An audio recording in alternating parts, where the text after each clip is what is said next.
செல்வங்களுக்கும் பூத்து குலுங்கும் ஆசிரியர்களுக்கும் ஆணி விரை நிமிர்ந்து நிற்கும் என் பள்ளியின் தலைமை ஆசிரியர் அவர்களுக்கும் என் அன்பார்ந்த வணக்கத்தினை தெரிவித்துக் கொள்கிறேன்.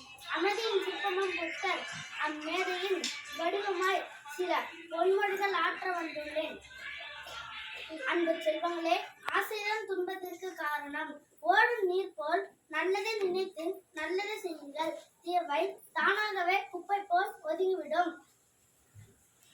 உங்களை மாற்றிக் கொள்ளுங்கள், மற்றவர்களை மாற்ற முயற்சிக்காதீர்கள். மனசாட்சிப்படி வாழ்ந்தால் போதும். மகான் போல் வாழ வேண்டும் என்ற அவசியம் இல்லை.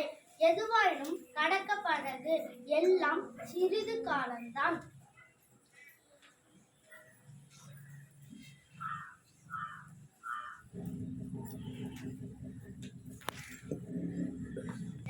வாழ்ந்து காட்டுவதே சிறப்பு.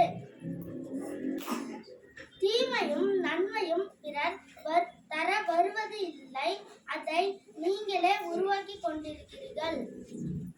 குனிவதால் எழுத்துக்கள் நிமிரும், பணிவதால் வாழ்க்கை உயரும். வெற்றியின் பரம ரகசியம் எங்கே ஒளிந்திருக்கிறது தெரியுமா? நீ செய்வதை விரும்பி செய்வதில்தான் இருக்கிறது. அமைதியை தேடாதே, அமைதியாய் மாறிவிடு. நன்றி.